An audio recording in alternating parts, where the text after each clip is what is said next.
Hello, today we have with us my friend Scott Christopher. We've known each other for many years. We used to play early morning basketball together, 6 o'clock every morning, Wow. and we were crazy back then. That was Um, not that was early. yes, it I mean, was. I know we've both given up regular basketball since those days, but even the last few years that I had been playing regularly was at noon, dude. It was lunchtime basketball. Well, I'm glad that you're willing to take the time to speak with me today. Rather than me give you an introduction, why don't you tell us a little bit about yourself, your history, and what you're doing now? Sure, sure, yeah. I'll start with what I'm doing now. Nothing. Um, if you know of anything, no. I'm from a professional standpoint, I've kind of been a jack of all trades type communications professional in the sense that my initial ambition and dreams were to be on the creative side of communications, and economical necessities and familial responsibilities, of course, sort of force me into a direction that is slightly less creative and more practical and tactical and corporate and professional. So I've been a keynote speaker for 20 plus years and a corporate trainer. I've traveled to every reach and climb on every continent, it seems, because there's always a meeting going on somewhere where they want someone like me. I speak on having fun at work, lightening up, kind of the softer side of business leadership. And I've been an actor for that's been the creative outlet that I've Yeah, had since I was a child, and so I've been in a lot of different television shows and little film projects and other documentary type series and things like that. In fact, so kind of bringing us up to date, the latest thing that I had been doing was a series called A Marvelous Work, yeah. I watched which one of those episodes. I was very did you? impressed. Yeah, Thank you. Yeah, they it was an organization called Scripture Central that focuses on they're kind of Latter-day Saint apologists, if you will, and they put out an enormous amount of content on the scriptures and obviously other things that have to do with Jesus Christ. And so yeah, they approached. I heard about them, and then I planted a bug in their ear, and they went, "Oh." And it was literally just after we had moved to Tennessee, and I said, they wanted me to host this thing, and I said, I just moved to Tennessee. They said, it's okay. Everywhere we go is it's all travel anyway. So we've done 6 episodes. We were supposed to do 12 this year. The war in the Middle East really threw off the schedule for a lot of the yeah. early episodes that they wanted to do. And essentially, this is a series that talks about, uh, scripture, the Book of Mormon specifically, and evidences to corroborate its veracity and divinity. So since we've kind of stopped doing that, I've just been doing corporate speaking events and some Uber driving has been. Wow. Ken, you get to a certain age, it doesn't matter what you do professionally. There, Uber driving has such an allure. There's so many guys like me that I have seen that I've been passengers in their car wherever I've gone, and they just look like they're having such a fun time that a few years ago when I got back from a trip, I signed up, and maybe one day a week I'll go out into the heart of the Metro Nashville area and just take it wherever it leads me. And I Mm. get to learn more of this area that I'm new to and get to meet and talk to people and kind of just keep my finger on the pulse of what's going on, who's doing what, just sort of staying in touch with reality as opposed to just jet setting off to some cool place to be Mr. Wonderful. That's So that's where I awesome. am today. That's awesome. So you're president of a company called Levity Matters. Um, and you talked about, you do keynotes for businesses. What brought you to that path of, sharing the power of levity? Well, it was when I went legit and took a job. For a long time, I was only an actor or only doing gig work. And back in the early 2000s, I took a job with a company in Salt Lake City. I was there about 10 years. And during that time, and I was still speaking and training, but I was doing it for the man. Hmm. And during that time, I noticed pretty quickly that people in corporate America are miserable, or at least they were then.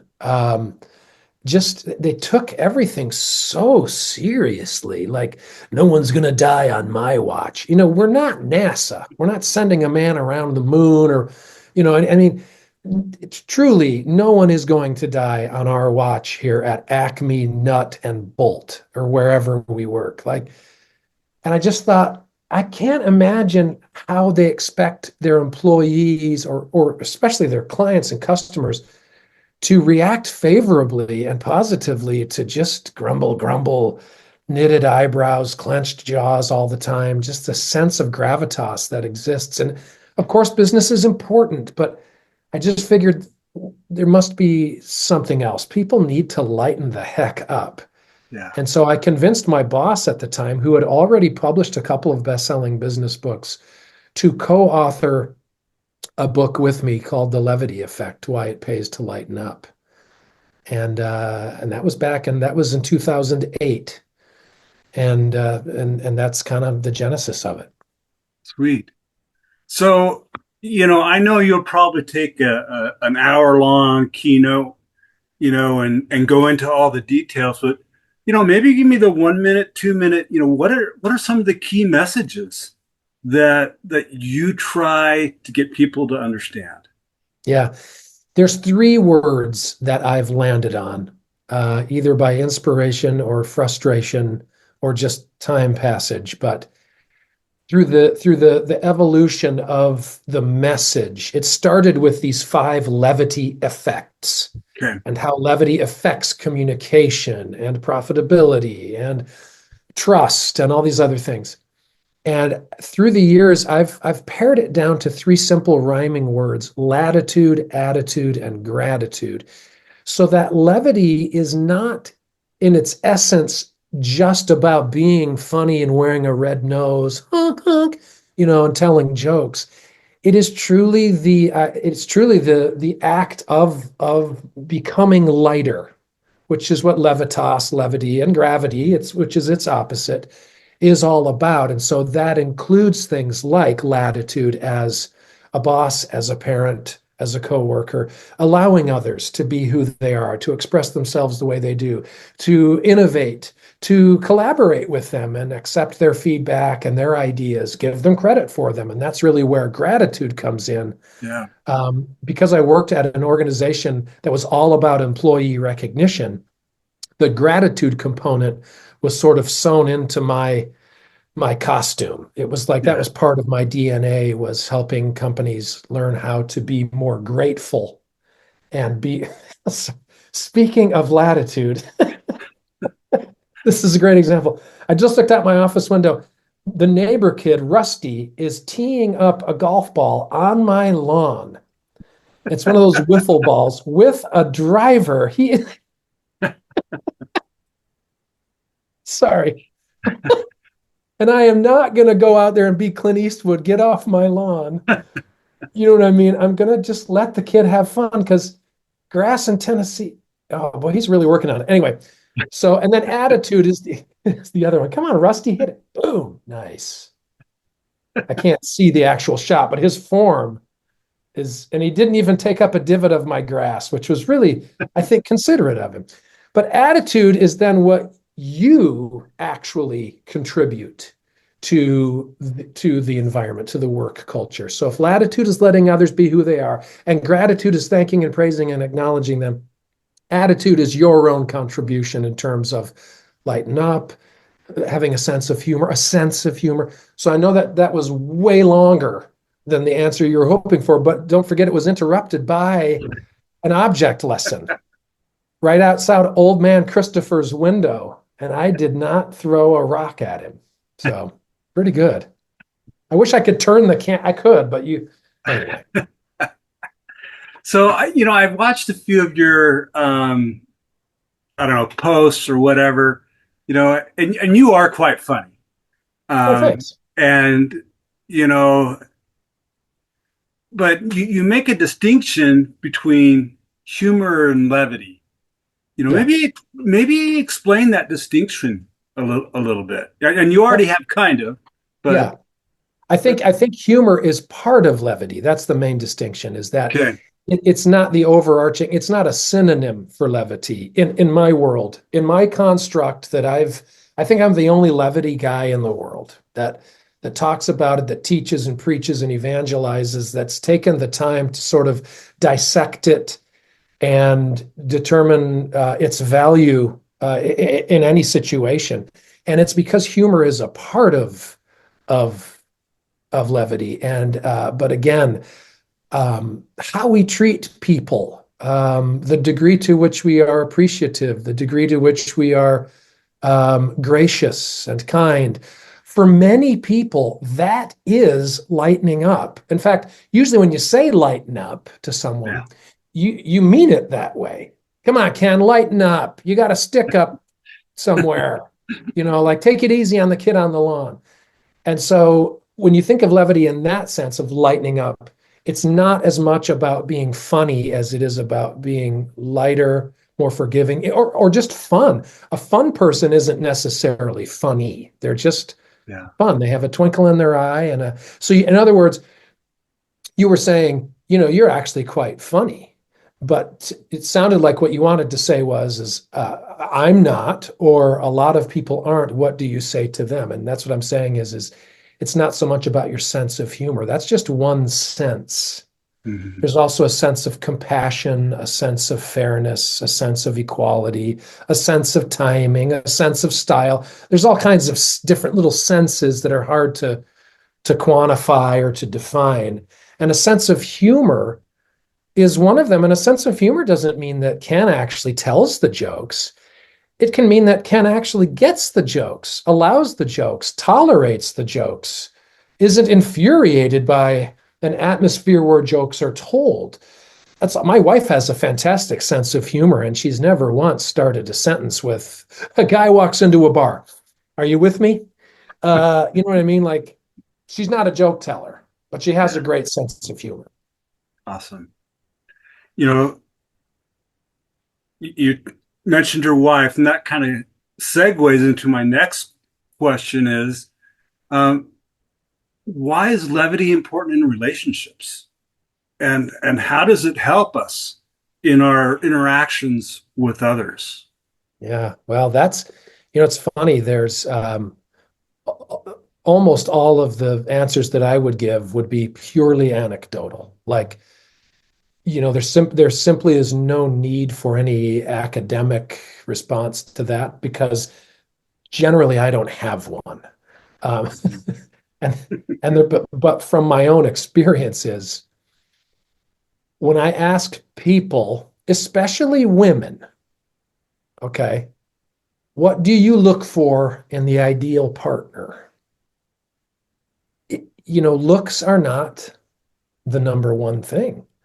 It Yeah. may be what initially attracts them, but very few of them will ever put that at the top of the list. Now, you ask men, and most men almost lead with that. Well, she's got to be good looking, you know. But women appreciate and value a sense of humor. And that can mean a lot of different things to a lot of different people. But it's having a sense of perspective in a relationship that is part of the levity. That's also part of lightening up. Have perspective, keep things in context. What just happened between us isn't a deal breaker. When you start to exercise this sense of humor, again, either giving or receiving, you tend to build a foundation where there is a universally shared bit of laughter or mirth. And laughter is a very powerful unifier. When you laugh with someone, it breaks down barriers. It's what they use for icebreakers, is to try to get people to kind of share a laugh. It's even said that in medieval times that they would fight for days on end. Um, and usually they would try all sides would try to avoid it if possible. And so, like the court jester, the king would send him out to entertain the troops because they knew that if they got both sides kind of laughing and having a good time, that they wouldn't impale each other that day. You know what I mean? Like they would set their armaments down and go back and sleep it off. So there's just so many great things that humor and levity, not just humor, can bring to ease over, to kind of smooth the hard edges in a relationship. So what about those people who are maybe just really uptight or don't have a great sense of humor or have trouble, you know, with levity? What tips or advice would you give them to help them bring more levity into their lives? Well, again, because I have broken it into those three key components, for many people, I always say anyone can say thank you. I mean, if gratitude is truly one third, one of the three pillars of lightening up, you can do that today. You can start saying thank you more. You can start feeling thank you more. You can have an attitude of gratitude. For many people, I'll even ask in my one of my presentations, I throw up a picture of 100 random people on a street, just their faces. Some people see the camera, others don't see it. And I will ask, if we were to walk out on the street right now and you were to look at 100 adults, not children now, but adults, how many would you say of 100 have something that weighs them down, gives them stress or anxiety or fear or sorrow or nerves or something? And inevitably, people all say, all of them, 100. Oh, okay. Yeah, So you've lived a little, you've learned. Yeah. yeah. All adults have something that is weighing heavily on their heart and mind. Yet look at the picture of these 100 people. How many are smiling anyway, or have a grin on their face, or a twinkle in their eye, or something that belies what's going on inside? And if you look at this particular picture, there's about 40. I mean, almost half of those people are still carrying on with life and smiling anyway. That's attitude, right? Hmm. And that can even be an attitude of gratitude. I hate to get cutesy with the rhymes and all of that. It's such a speaker's device. And that's about the only thing I do that's traditional as a speaker, because I tend to carry on and have a good time. But because it's memorable, latitude, attitude, gratitude, anybody can do attitude and gratitude. Pardon me. Anybody can do latitude and gratitude. Well, they can do all three, but the attitude includes the sense of humor. That's why I say sometimes Yeah. the attitude is harder. But smiling is not hard. You don't have to be an extrovert to put a smile on your face, even when no one's around. If you start smiling, and if you happen to see yourself smiling, it will make you happier. You will feel lighter. You fake your brain out. And the little happy chemicals and endorphins and serotonin and whatever else, the brain says, oh, we're having fun now. We're happy. Oh, okay. And you can do it. Just the contraction of the muscles as you smile actually fakes out your brain, which is really pretty telling of the brain. It's stupid. It can be faked. I love that. That's awesome. Um, you kind of touched on this a little bit, and I know you can't speak to this with any authority, but what do you suggest is the importance of humor in regards to mental health? Yeah. I mean, I guess it would just be a summary of everything I've just said. We have some mental health issues. Everyone does. Everyone's close to someone Yeah. who has mental health challenges, and it's going to be different for everybody. There's someone very close to me in my life who has some severe mental illness, and Um, I would be, way off base if I said laughter's the best medicine, smile away the pain. My course of help, my opinion about his particular health is fully reliant on him being able to take medication and having professional intervention to manage his mental illness. So it's an area that I generally don't get into because Okay. it's overly simplistic to say that. Yeah. I mean, my message is for the masses who whose mental illnesses are, or mental health challenges, I should say, are on the lighter end of the spectrum, where they have a little more cognizant and conscientious control over their ability to lighten up. And so I think intuitively people understand that smiling and laughter and lightening up would be beneficial to your health. It certainly gets your blood as you're laughing and smiling. There's more oxygen headed to your brain because your heart is pumping faster, and overall, it is great for your health. Great. Um, you know, we live in a really complex world today, and we have this polarization in our society.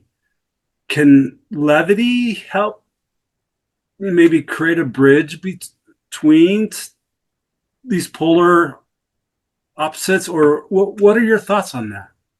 I mean, you see it. Um, you see it out there. I mean, the first thing that comes to mind are like when I think about polarization, I think about politics, Yeah. and the bipartisanship and everything. And you do see the galas and the benefit dinners and these types of associations that have an annual meeting, and they'll invite people from both sides of the aisle, and comedians will talk and make them laugh. I was watching a clip from Jim Gaffigan the other day, who was speaking at one of these things, where Trump was, and other Republicans and many other Democrats, and he tore into both of them. And you get you get programs like Saturday Night Live, who parody anyone and everyone. Now, clearly, they're a far more liberal than they are conservative show, but still, they'll kind of tear into whoever has made the news. And I think there is a lot of middle ground that can be conquered when you throw in some humanity and compassion vis-a-vis levity and lightening up. That helps bring people together. Certainly, like I say, warring factions, you break the ice when you share a laugh, whether it's in court or in some other debate forum where there is humor. It does tend to kind of calm the natural man beast within us. You know what I mean? Um, so will it play a part in a global sense of bringing the poles closer together?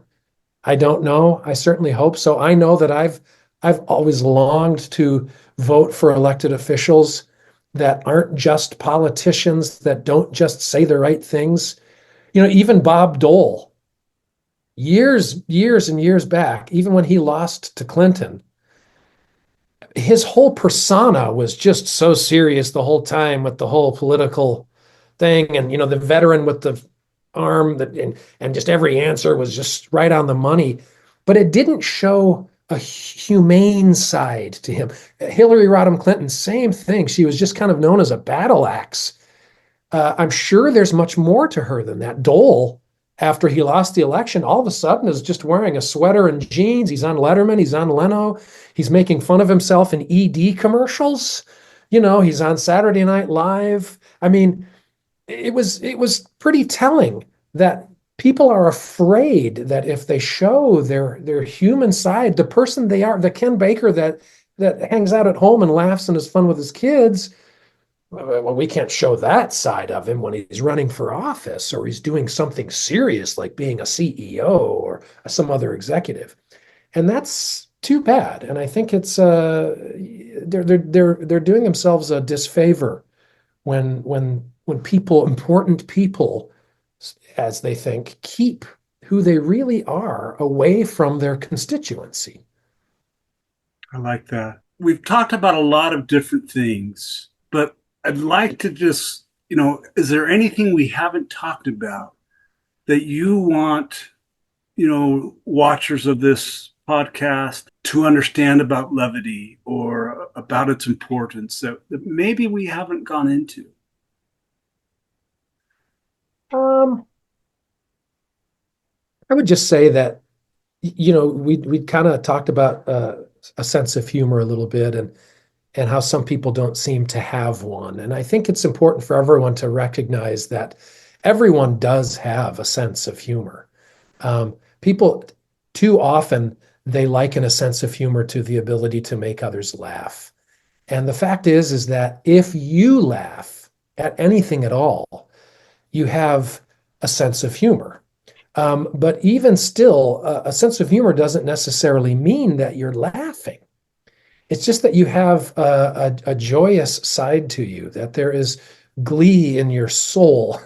And if there's any way that you can go throughout the day tomorrow and catch your reflection somewhere in a mirror, on the back of a spoon, as you're shopping for Black Friday or whenever you're watching this, Christmas shopping, look in the mirror, the reflection there at Macy's or Saks or Walmart, as is probably more likely the case for our family. Check your disposition, check your countenance, because really that's at the heart and soul of levity, is this ability to defy what it is that we all agree 100% of adults are going through. Having a sad and depressed countenance won't help anyone, especially you. Now, if you are truly depressed and you haven't had any intervention from professionals, they are there for a reason. God-given, inspired professionals who mostly know how to treat actual depression. But for many of us who just are seasonally and temporarily depressed, we can get out of it. There's some choosing that happens, some options, some choices we can make. I think, Ken, that's probably really what it all boils down to is, and I hate to simplify it, but it's taking the clown within you. Whether that clown is Bozo the clown or just a cheap, kid's birthday clown, or even a high dollar professional, it's taking the clown, it's taking the puppy that's in you and letting other people see how cute that puppy is. Actually, that puppy is 2.5, and she just jumped up on my lap. But Peppa is levity to me. That's Peppa. That's awesome. I know you speak at a lot of events. If someone wants to have you come speak at their event, what do they need to do? So I have a website, scottchristopher.net or levityeffect.com. Okay. And usually there's a place to send in an inquiry. That's probably the easiest way, scottchristopher.net. Okay. Awesome. Thank you so much, Scott, for taking time to talk with us and get us smiling and Yeah, being look at you. thankful and Boy, and look at that and grin. lighten up. Let me decline that call. No, it's been my pleasure, Ken. I'm glad I could be with you for a few minutes. I've absolutely enjoyed it. Thank you.